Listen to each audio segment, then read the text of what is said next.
Bon, y a-t-il autre chose? En vrai, Oui. avant-hier, j'étais sur un de tes cours de Discord, là où tu avais parlé du Hamiatin. Tu te rappelles, Du, dans la boue, comment du quoi? dirais-je, Du quoi?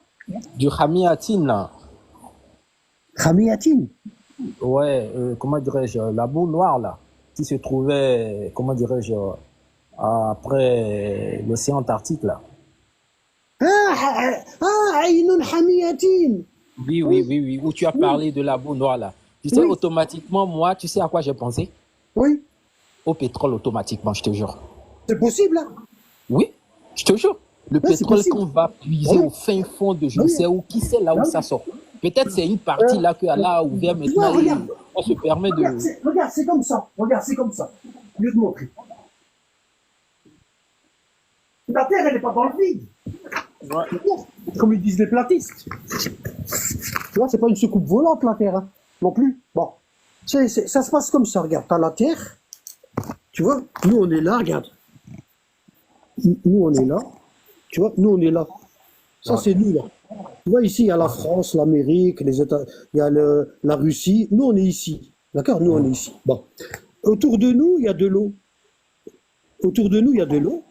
Tu vois, il y a de l'eau, comme Ouais. ça. Hein? Ouais. Et il y a l'Antarctique, la glace, tout Enfin, autour, comme ça. ouais, Ouais, il ouais. y a la glace comme ça. D'accord? Et après cette glace-là, il y a les ténèbres. C'est noir. Où est-ce que le soleil il se couche? C'est les Ouais. ténèbres. Et après, il y a une autre terre comme ça. Il y a une autre terre comme ça. Nous, on est ici, la première terre. Et la deuxième terre, elle est là. Et ici, il y a des autres continents, il y a des autres peuples, des autres races. Tu vois, il y a des autres races, tu vois.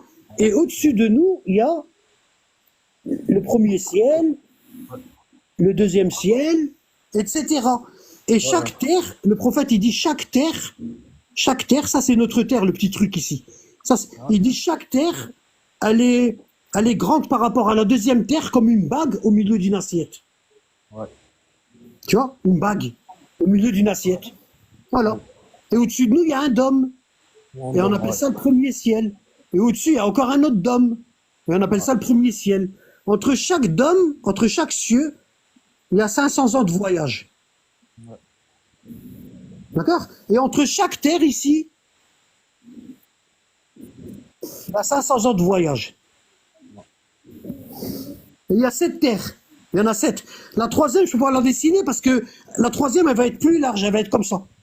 Tu Ouais. vois? Et la quatrième, elle est encore plus large. Voilà. Et nous, on est prisonniers là. Ok? Si vous regardez Opération Fishbowl, ici, regarde. Je vous donne tout le temps des preuves, hein. Alors, Opération. Opération Dominique. Ouais. Attends, ouais. Toi, t'as lu les cours, ça se voit, hein, c'est bien. C'est un jour, moi.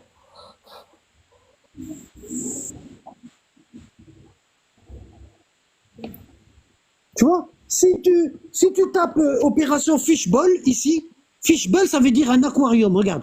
Si je prends. Attends. Alors, je vais taper ici, regarde. Je vais taper Fishbowl, regarde. Moi, Bon, quand je tape fishbowl, BOWL. regarde quand je tape fishbowl, ça me donne un aquarium. Ça veut dire nous, on est enfermés dans un aquarium, comme les poissons, on est enfermés. Ça veut dire il y a un dôme au-dessus de nous. Au-dessus de nous, il y a un aquarium et on peut pas sortir. On peut pas te sortir, hein. C'est pour ça Allah il dit, oh les djinns et les hommes, si vous pouvez sortir du domaine des cieux et de la terre, faites-le. Ouais. Vous ne pourrez sortir qu'avec Surat Bisultan, Rahman. avec une Ouais. science d'Allah. Bon. Donc fishbowl, ça veut dire poisson, opération poisson dans un aquarium. Ça veut dire nous, on est les poissons et le dôme qui est au-dessus de la terre, c'est un aquarium. Et si vous regardez ici, opération fishbowl, tu vois, ici, je vais cliquer dessus, d'accord? Regarde, je vais cliquer dessus. Donc fishbowl, ça veut dire un aquarium. Vous voyez, là, ils sont en train d'essayer de percer le dôme, l'aquarium qui est au-dessus de nous. D'accord? Bon, regarde. L'opération Fishbowl est une série d'essais nucléaires à haute altitude menée par les États-Unis dans le cadre de l'opération Dominique. Tu vois, dans Dominique, il y a Dom. Ouais. Ouais. D'accord? Regarde. D'accord? Regarde. L'opération Dominique est le nom donné à une série d'essais nucléaires menés par les États-Unis en 1962. Ils ont essayé de percer le dôme. Ils en ont fait plusieurs opérations. Tu vois? Ils en ont fait plusieurs. Hein. Tu vois? Et les Russes, ils n'étaient pas d'accord. Ils ont dit, il faut arrêter ça. Tu vois? Il faut arrêter. Ils étaient en train de frapper le... Ils étaient en train de... Regarde tout ce qu'ils ont fait comme frappe. Tout ça, regarde, tout ça, c'est des frappes. Tu vois? Pour percer le dôme. Et ils n'arrivaient pas. Tu vois? Donc ils prenaient des bombes, de 20 kilotonnes, de 100 kilotonnes, de 600 kilotonnes, bombes atomiques, de 1090 kilotonnes. Et ils essayaient de percer le dôme. Et à chaque fois, le missile, il explosait à environ 480-440 km d'altitude. Tu vois, regarde. Tu vois, regarde. Les missiles Thor. T'as vu? C'est quoi les missiles Thor? Thor, c'est le dieu de la mythologie grecque. Regarde, Thor. Tu vois? Des essais nucléaires de l'opération Fishball. Ils ont essayé de percer l'aquarium qui est au-dessus de nos têtes. Ce qui leur permet d'atteindre des altitudes entre les 50 et 400 km. À chaque fois, le missile, il explosait à 400 km d'altitude.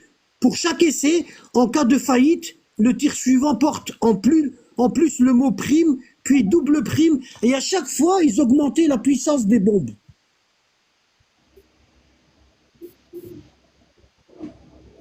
Tu vois?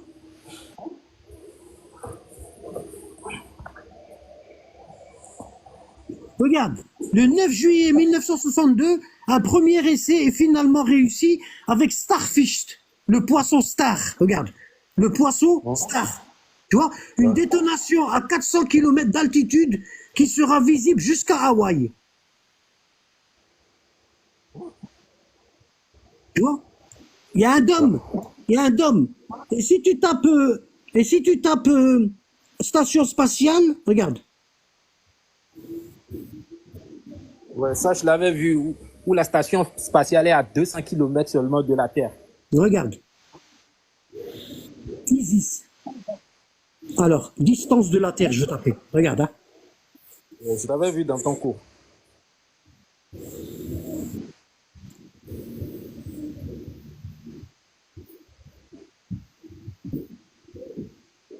Tu vois, regarde.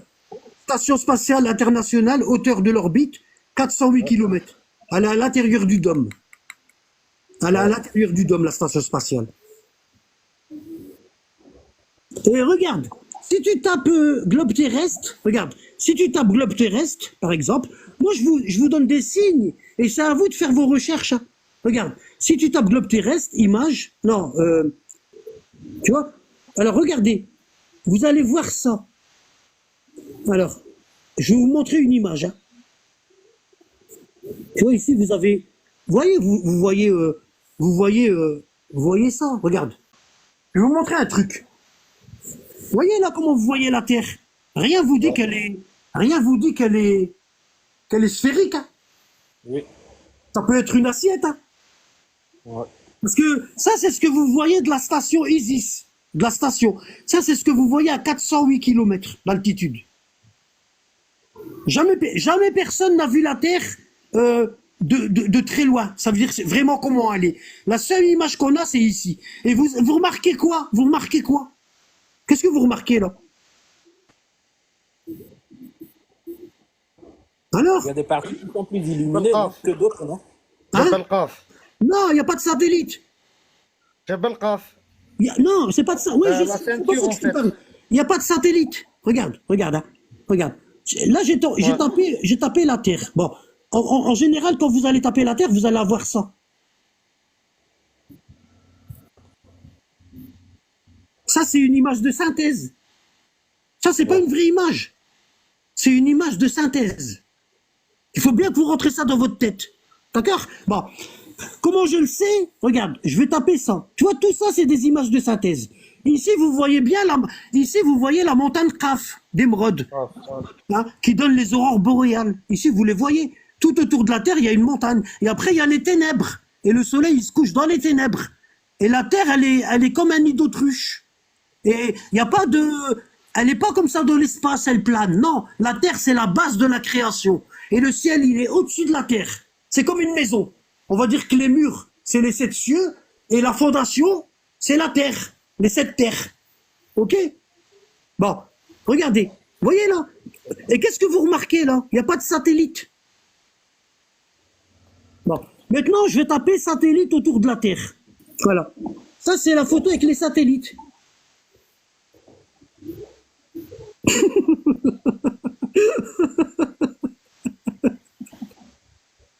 Wallah, wallah, Ça ressemble à un virus. ça me fait rire, c'est que ça fait rire. Wallah, ça c'est les satellites, mes frères. Regardez. Vous les voyez? Ils sont où? Dans les photos qu'on a de la Terre. Il y a plus de 12 000... il y en a énormément, hein, parce qu'il y a des satellites qui fonctionnent plus, qui sont hors service. Regarde là, vous voyez les satellites? Voilà. Comment ça se fait quand on tape l'image de la Terre, on ne les voit pas? Normalement, on devrait voir ça. Hein? Ils sont où les satellites dans les photos?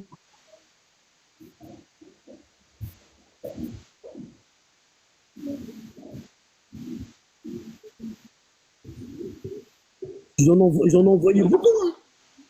Alors, combien de satellites tournent autour de la Terre? 4000, non, c'est 4000, à peu près 4000, non? Non, non.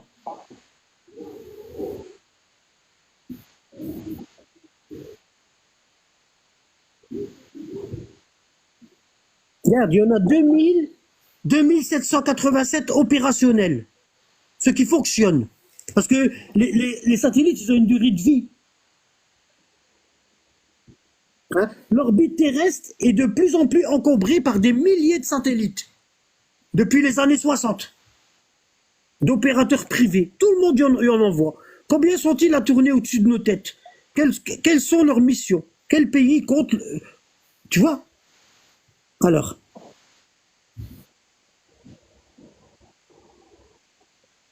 Même eux, ils savent même pas combien on a. Regarde ici. Le 15 février 2017, l'Inde a battu un record avec 104 satellites en un seul tir. En un seul tir, 104. L'Inde, hein.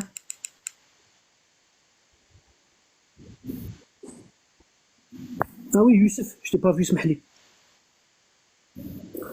Maintenant, moi, je vous donne des indices, c'est à vous de vérifier. Hein. Pourquoi on veut nous faire croire que la tête elle est petite? Pourquoi on veut nous faire croire que la Terre elle est petite et qu'il n'y a pas assez de réserves pour tout le monde et il y a le réchauffement climatique? Alors il y a des gens ils sont tellement cons, ils vont vous dire ouais mais c'est quoi l'utilité que la Terre elle est comme tu dis ou qu'elle est sphérique? Ça change quoi? Ça change rien à nos vies. Ça change énormément à nos vies. Parce que la Terre, elle est des milliards de fois plus grande que ce qu'on nous dit là. Elle est des milliards de fois plus grande que ce qu'on nous dit. Hein? On veut nous garder en dessous de l'aquarium. On veut pas qu'on aille visiter les autres terres. On veut pas. Pourquoi? Parce que vous avez des terres. Regardez ici pour nous, par exemple sur cette terre à nous, l'émeraude, elle coûte cher. D'accord? Ah ben, il y a des autres terres où les montagnes ils sont faites d'émeraude. L'émeraude, il vaut rien. Par exemple, ici, l'or, pour nous, l'or, ça coûte cher. Ah ben, vous avez des autres terres où les briques, les maisons, les briques sont faites en or. Hein? Regarde, Allah, il dit ça. Regarde. Kulla yawm wa huwa fi sha'n. Dans Surat Ar-Rahman. Qui est-ce qui peut me donner le numéro de la Surat Ar-Rahman? 55. Barakallahu fik, mashallah. Et quant au ciel, il l'a élevé bien haut. Et il a établi la balance. D'accord? Regarde, ici il dit, quant à la terre, il l'a étendue. Pour les êtres vivants. Il l'a étendue. Tu vois, elle est étendue. Étendue comme un drap. Bon. Après, il dit ici, regarde, Seigneur des deux levants et Seigneur des deux couchants. D'accord? Ça c'est pour ce qu'on appelle le décalage horaire. Bon, après il dit, regarde, ô peuple des djinns et des hommes, si vous pouvez sortir du domaine des cieux et de la terre, si vous pouvez sortir de votre dôme, il parle à nous, parce que nous les djinns et les hommes, on est ici. Si vous pouvez sortir de ça, ben allez-y, faites-le. Vous allez faire croire aux gens que vous allez dans l'espace, vous êtes allé sur la Lune, qu'il y a des stations spatiales, mais vous n'êtes pas sorti du dôme, vous êtes toujours à l'intérieur. Ô peuple des djinns et des hommes, si vous pouvez sortir du domaine des cieux et de la terre, alors faites-le. Mais vous ne pourrez en sortir qu'à l'aide d'un pouvoir illimité. Et ce pouvoir illimité, il y a qu'Allah qui le fait. Pourquoi? Parce que dans les cieux, il y a des portes. Dans les cieux, il y a des portes. Tu vois, entre les dômes, entre les cieux, il y a des portes ici. Tu vois, il y a des portes. Et les anges y passent.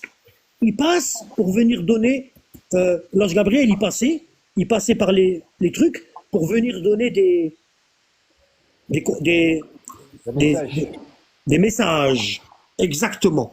Hein. C'est pour ça Allah il dit, l'ange Gabriel, les anges voyagent de la terre jusqu'à lui dans une journée qui fait 50 000 ans. Et tu sais, ce qui est bizarre aussi, quand on voit les astronautes, on ne voit jamais de satellite.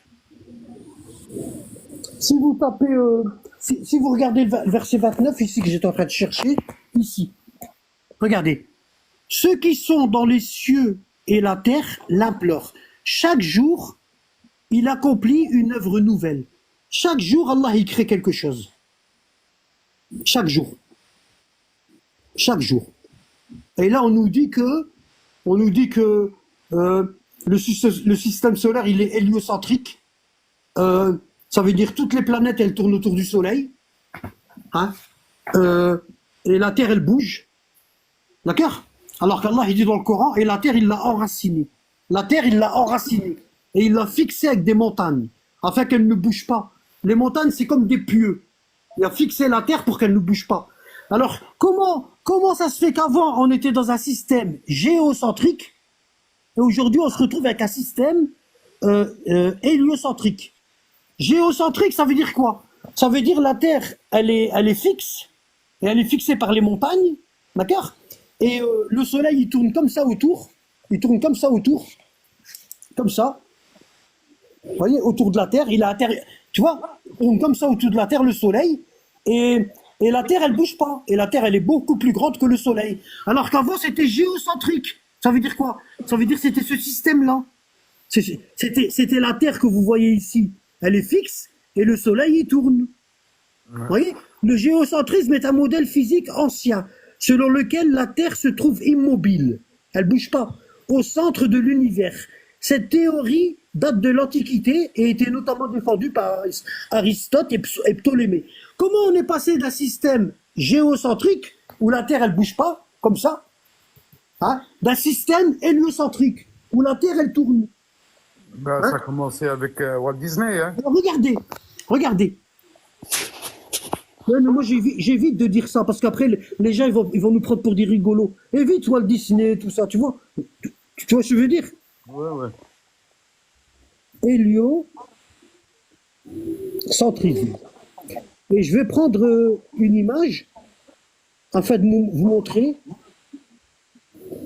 déplacement du soleil. Regarde. Allah il dit dans Surat Yassine والشمس تجري لمستقر لها ذلك تقدير العزيز العليم. Et le soleil voyage vers vers un gîte déterminé, c'est-à-dire vers l'eau boueuse. D'accord? Où il perd sa lumière et Allah lui donne une nouvelle lumière. Alors c'est ça. Voilà, ouais. Regardez ça. Bon. Regarde, le soleil il se déplace à des millions de kilomètres. Vous voyez? La vitesse, regardez la vitesse. Il se déplace à des millions de kilomètres. Et nous, on est ici. La Terre, elle est ici. La Terre, elle tourne autour d'elle-même, d'accord? En même temps qu'elle tourne autour d'elle-même, elle tourne autour du soleil.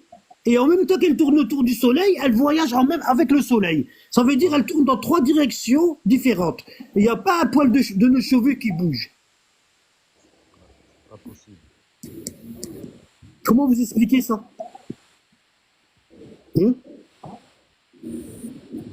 Hein? Alors on vous a inventé une théorie comme quoi que, attention, hein, à la vitesse de la lumière. Hein. Bon, et on vous a inventé ça, et afin de vous gobier tout ça, hein, ah ben on vous a dit, oui, c'est normal. Nous, on est collés à la Terre parce que c'est l'attraction. La Terre, elle nous attire. Ça veut dire qu'elle peut. C'est vrai que ça décoiffe. C'est pas que ça décoiffe, ça. T'as envie. Normalement, tu montes rien que dans les montagnes russes, t'as envie de dégueuler. Alors imagine-toi, là. Normalement, on doit vivre en dégueulant. Tu vois, hein? Rien que tu montes dans les montagnes russes, t'as envie de dégueuler. Voilà. Et là, ça part dans tous les sens. C'est le carnaval. Et puis, il n'y a pas un poil de cheveux qui bouge.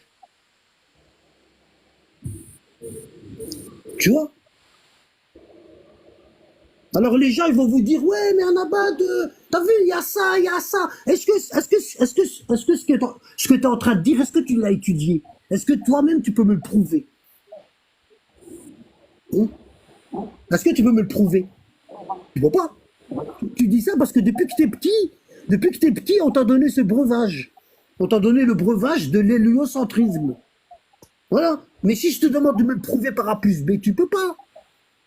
Tu peux pas. Tu peux pas. C'est pas ce que la Bible et le Coran ils disent. Hein? Et si tu vois, si tu regardes la Bible, regarde, et je tape firmament. Dieu dit, regardez, Dieu dit qu'il y ait la lumière, et il y eut la lumière. Dieu vit que la lumière était bonne, il sépara la lumière des ténèbres. Dieu appela la lumière jour et il appela les ténèbres nuit. Il y eut un soir et un matin, ce fut le premier jour. Dieu dit qu'il y ait une étendue entre les eaux pour les séparer les unes des autres. Dieu fit l'étendue et sépara ainsi l'eau qui est au-dessous, c'est-à-dire la nôtre, et de l'étendue de celle qui est au-dessus. Au-dessus de nous, il y a de l'eau, il y a une mer, il y a un océan. D'accord? Allah, c'est dans le Coran, hein? C'est dans le Coran. Il s'appelle Noun, l'océan. Dans la sourate qui commence par Noun. Bon. Donc, au-dessus du ciel, il y a de l'eau. Et Allah, il l'a séparé. Il l'a séparé par quoi? Par un dôme. D'accord? Dieu appela l'étendue du ciel, ciel, et celle de la terre, terre. Dieu dit que les eaux qui sont au-dessous du ciel se rassemblent en un seul endroit. Et que le sec apparaisse. Et cela se passa ainsi. Dieu appela le sec terre et la masse des eaux mer. Dieu vit que c'était bon. D'accord? Bon. Tu vois? Allah, il dit que dans le Coran, il dit que les étoiles, elles sont fixées sur le dôme.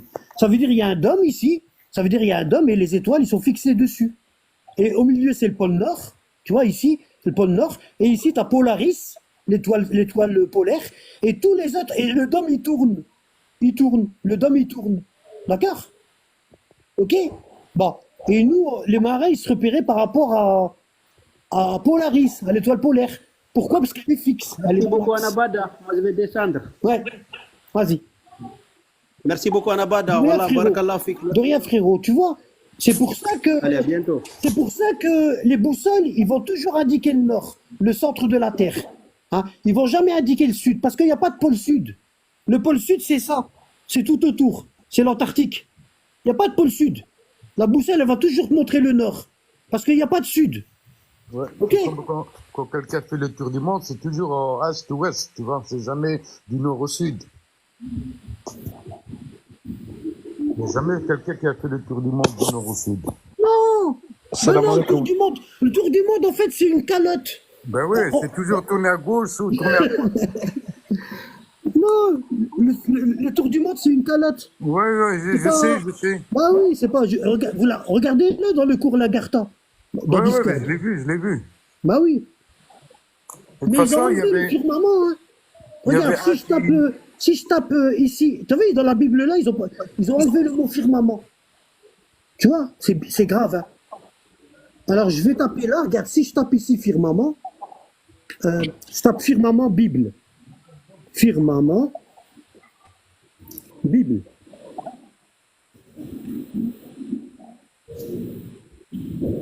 Regarde, la terre est séparée des cieux par le firmament. Le firmament est conçu comme une voûte solide et transparente. Vous voyez, on ne peut pas la traverser. C'est pour ça qu'ils ont fait l'opération Aquarium, l'opération Dominique, l'opération Fishball. Parce que c'est une voûte solide, transparente.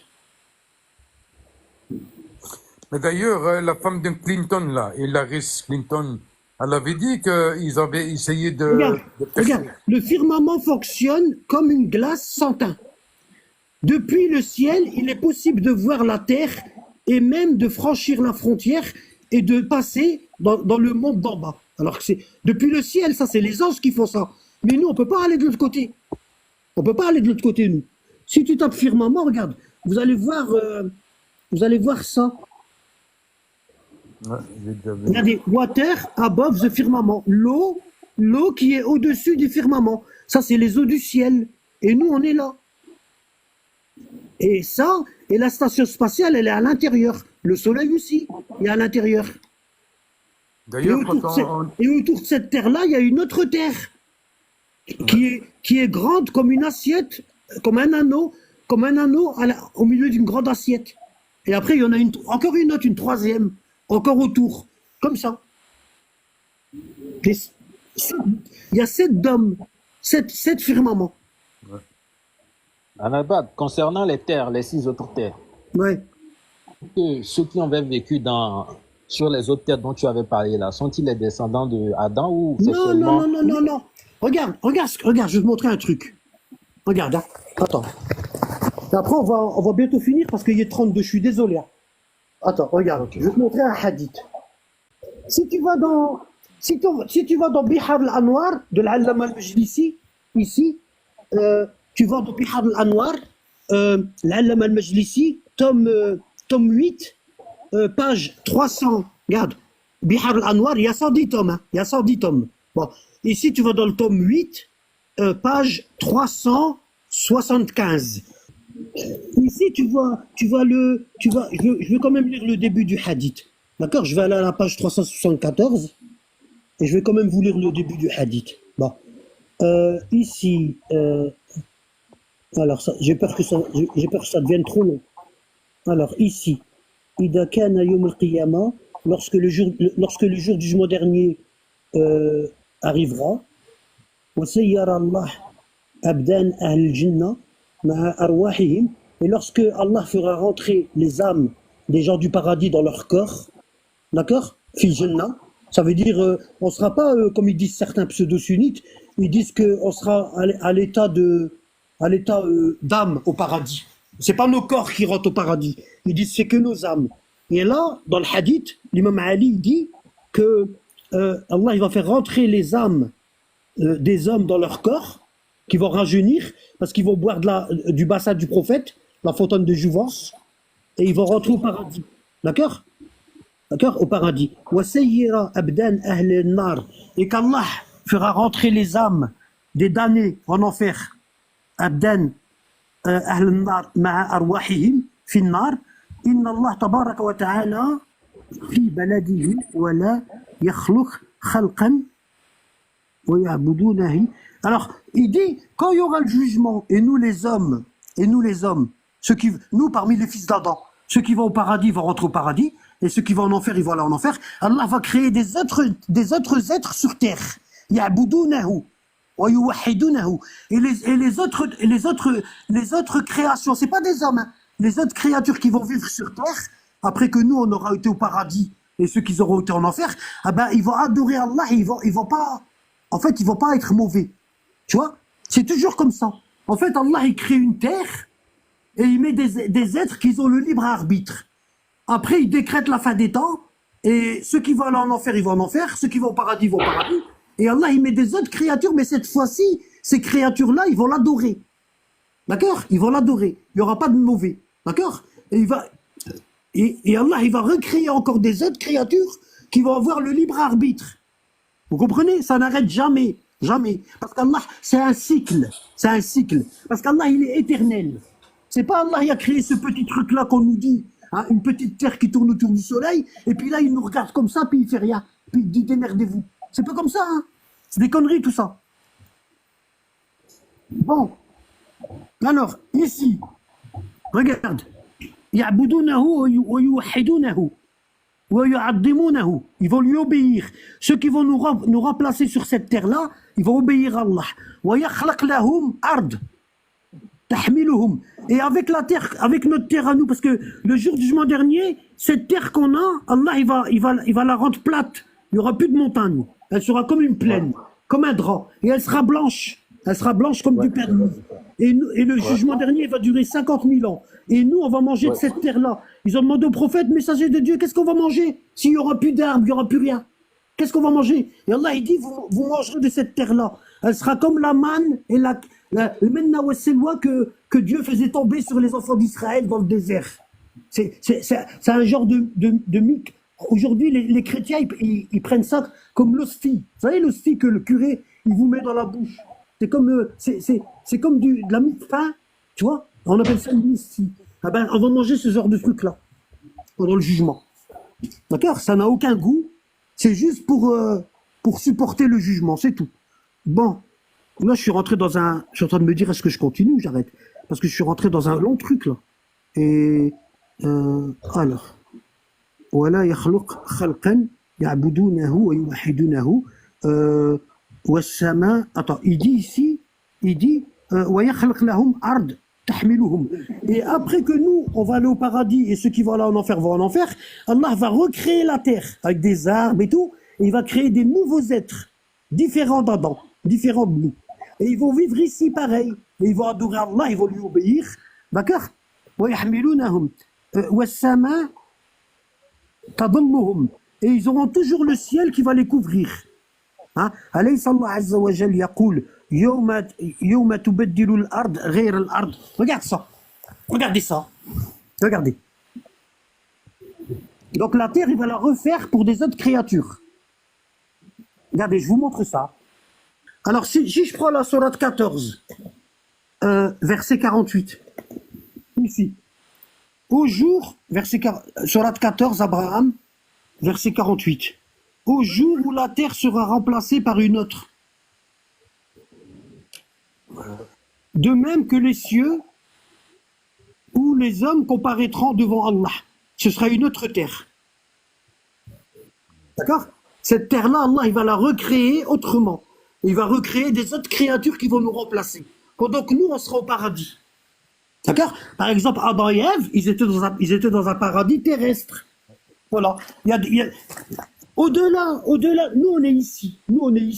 Au-delà de notre terre, il y a des paradis terrestres où il n'y a que le bien. Par exemple, il y a le peuple de Djaboulka et de... Vous voyez, eux, ils vivent dans un paradis terrestre. Alors, attendez. Comment on écrit ça? Djaboulka.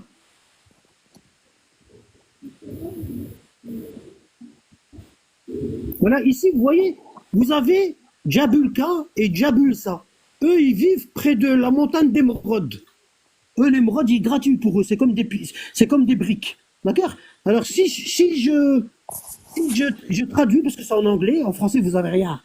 En français, vous n'avez rien. C'est pour ça, il vaut mieux connaître l'arabe ou l'anglais. Bon, Djaboulka, voilà. Pourquoi on les appelle Djaboulka et Djaboulsa? Parce qu'ils habitent à côté du Jabal, Qaf. D'accord? Ils habitent à côté de la montagne d'Émeraude. En fait, les aurores boréales que vous voyez dans les cieux, hein, c'est le reflet de la montagne. C'est le reflet de la montagne Qaf. Ok? Ouais. Ok? Ouais. Mais tout ça, tu l'as bien expliqué dans ton cours Lagarta, qui est très magnifique, franchement. C'est ça, regardez. Les aurores boréales, c'est ça.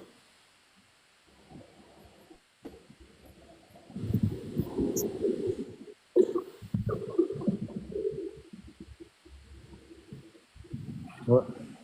Vous voyez? C'est ce que vous voyez dans mon plafond. Donc, on les appelle Djaboulka, Djaboulsa, parce qu'ils habitent à côté du Jabal, Qaf. D'accord? Ici, en vérité, c'est Jaboul Qaf. Et ce peuple-là, il s'appelle Djaboulra et Djaboulsa. Hein? En arabe, sont deux villes légendaires mentionnées dans l'islam. Regarde. Sont deux villes légendaires mentionnées dans l'islam. On dit qu'ils sont faits d'émeraude. Ils ont été visités par le prophète Mohammed et les imams, descendants du prophète. Une conversation entre Mohammed et son cousin Ali, Ibn Abi Talib. Les villes sont décrites comme situées dans l'obscurité. Ils n'ont pas de soleil. Leur lumière, elle leur vient de la montagne d'Émeraude. Ouais. D'accord? Bon. les villes sont décrites comme situées dans l'obscurité et contiguës au mont Kaf, la montagne d'Émeraude. Jaboulka est situé dans le coin le plus oriental du monde de Jaboulsa, dans le coin le plus occidental. Il y en a une à l'est et une à l'ouest. Le personnage de Dhul Qarnayn, dans le Coran, dans la sourate Qaf, il est parti jusqu'à là-bas. Mais il n'est pas rentré, il n'est pas arrivé jusqu'à eux. Il n'est pas arrivé jusqu'à eux. Mentionné dans le Coran, aurait essayé de visiter les villes, mais aurait abandonné à mi-chemin. Cependant, il a réussi à voir les endroits où le soleil se lève et se couche. Il a réussi à voir alors, le soleil se couche. Regardez. Ici. Alors là, c'est Dhul Qarnayn. D'accord? Et regardez ici, il suivit une autre voie. Tu vois? Et. Alors, attends. Ouais. Quand il eut atteint, puis il suivit une autre voie, Dhul Qarnayn. Quand il eut atteint le levant, il trouva que le soleil se levait sur une peuplade à laquelle nous n'avions pas donné de voile pour s'en protéger. Ils sont tout noirs. Ces peuples-là, ils sont noirs. Ils n'ont pas de couche d'ozone pour se protéger du soleil. D'accord? C'est un peuple qui vit là-bas. Où est-ce que le soleil il se couche? D'accord? Et après, il dit, quand il eut atteint un endroit entre les deux barrières, d'accord, la montagne, c'est-à-dire la montagne Kaf, il trouva derrière elle une peuplade qui ne comprenait presque aucun langage. Ils ne parlaient pas le même langage que lui. Ok? Hein? Ils diront Dhul Qarnayn, les Yajouj et Majouj commettent du désordre sur terre. Les Gog et Magog, c'est une peuplade, comment on appelle ça? Carnassiers, c'est ils mangent tout ce qui bouge. En fait, les Gog et Magog, ils vont dans des terres, et ils détruisent tout. Parce qu'ils sont tellement nombreux, tellement ils sont nombreux. L'un d'entre eux, les Gog et Magog, ne meurt pas tant qu'il n'a pas donné naissance à 1000 enfants. Ouais. 1000 enfants. Et les Gog et Magog, ils sont nourris 2 fois par an. Hein? 2 fois par an, ils sont nourris des poissons de la mer. Et dès qu'ils ont tout mangé, les poissons, eh ben, ils cherchent à aller dans les autres peuplades, hein, pour les piller. En fait, moi, j'ai... alors, c'est quoi? C'est le Seigneur des Anneaux. C'est le Seigneur des Anneaux. Oui. La semaine passée, j'avais de la famille chez moi et je leur ai dit qu'est-ce que vous voulez qu'on regarde comme film? Et les enfants ils ont dit on veut regarder le Seigneur des Anneaux, on veut regarder le Seigneur des Anneaux. Moi j'ai jamais regardé ça, pour moi c'est des films bidons, tu vois. Du coup on a mis le Seigneur des Anneaux. Ouais. Et j'étais en train de regarder avec les enfants et je me suis dit oh là c'est grave. Ils sont en train de montrer toutes les terres. Hein, c'est dingue. Ils sont en train de montrer toutes les terres. Tu vois? Et après, vous voyez, ils sont partis dans telle terre où il y a des méchants. Ben, c'est exactement ça. C'est exactement ça. Wallah. En fait, ils nous expliquent la vérité par des films. Hein. Tu vois? Regarde ici. Regarde, ouais. Je vais vous dire les peuples de Jaboulka. Bon. Je vous dis ça, puis j'arrête. Bon. Donc, ces peuples-là qui vivent à côté de la montagne d'Émeraude, regarde. Ils sont mentionnés dans le Coran. Aurait essayé de visiter les villes, mais aurait abandonné. Dhul Qarnayn a essayé de voir. Alors les Jaboulka et les Jaboulsa, ils connaissent pas Shaitan. Le Shaitan, ils connaissent pas. Eux, leur Shaitan, c'est Abu Bakr. Tu vois, nous, regarde, nous, on se lève et on dort, et à chaque fois, on maudit Satan. Mais Satan, on l'a jamais vu. On l'a jamais vu. On a vu dans la Bible et dans le Coran, comme quoi que Satan c'était quelqu'un de mauvais qui veut du mal aux hommes. Ah ben, le peuple de Jaboulka et Jaboulsa, leur Satan, c'est Abu Bakr. Tous les jours, ils le maudissent. D'accord? Bon. Donc, Dhul Qarnayn, mentionné dans le Coran, aurait essayé de visiter les villes, mais aurait abandonné à mi-chemin. Cependant, il a réussi à voir les endroits où le soleil se lève et se couche. C'est écrit dans le Coran, c'est là, regarde. Hein? Et quand il lui atteint le levant, tu vois, et il trouva que le soleil se couchait dans une eau boueuse. Ici, c'est le couchant. Et ici, le levant, le soleil il se lève sur une peuplade qui est toute noire. Parce qu'ils sont calcinés. Leur peau, elle est noire parce qu'il n'y a pas de couche d'ozone entre eux et le soleil. C'est pour ça, Allah, il dit, Allah n'a pas fait de voile entre eux et le soleil pour se protéger du soleil. D'accord? Nous n'avions pas donné de voile pour s'en protéger du soleil. D'accord? Bon. Après, je vous donnerai des noms des autres peuplades. D'accord? Bon. Pas maintenant, hein, la prochaine fois. Cependant, il a réussi à voir les endroits où le soleil se lève et se couche. Chaque ville de Jabalka et de Jaboursa, elle mesure 12 000 parasanges sur 36 000.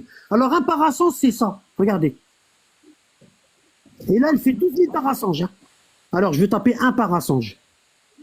C'est une unité de mesure.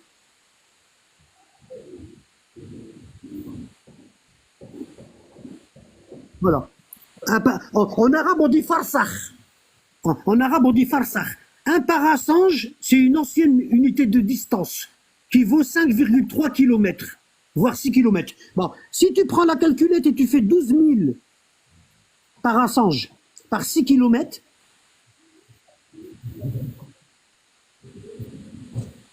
ça fait 72 000 km. D'accord? Bon, on revient à la ville. Donc la ville, elle fait 72 000 km. Tu vois? Alors, où est-ce qu'elle est? Ici.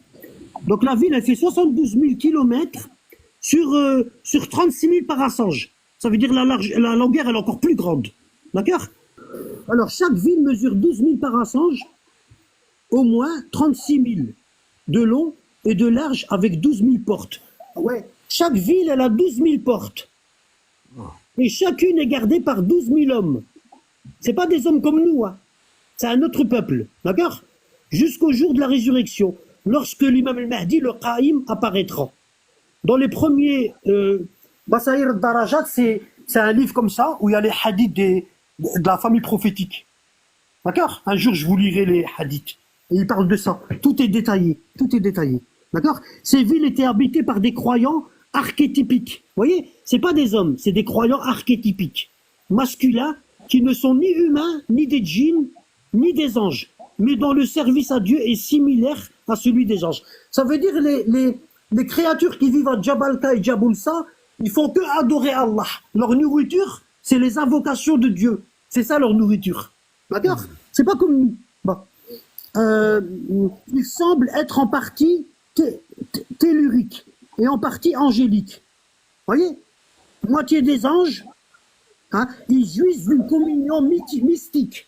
Vous voyez? Ils jouissent d'une communion mystique avec tous les imams en attendant l'apparition. Ça veut dire le prophète Mohammed, il allait les visiter, l'imam Ali, il allait les visiter. Tous les soirs, ils allaient les visiter. Tous les soirs. D'accord? Hein? Comme quand Allah il dit, il a facilité à Salomon, ici, quand vous allez dans la sourate Les Fourmis, vous allez voir que Allah il a facilité à Salomon le voyage, le vent, il transportait Salomon, il faisait le voyage d'un mois en une nuit, et le retour d'un mois de voyage en une nuit. Ah bah pareil, les imams d'Ahlul Bayt, ils voyageaient le voyage de un mois en une nuit. D'accord? Bon, sur ce, frérots et sœurs, je vais vous laisser, je vais vous dire salam alaikum, et ce serait bien qu'on fasse... Merci beaucoup, Anaba. Ce serait bien qu'on fasse des cours détaillés, ce serait bien qu'on fasse des cours détaillés sur ça. Parce qu'il y a tellement de choses à dire. Non, là, tu m'impressionnes par ta connaissance. Et on n'a pas le temps. Sur ce, Rabbi yahfadkoum, bonne nuit. Merci pour tes explications, Nabat. Barakallahu fik, Rabbi yahfadk. Merci beaucoup.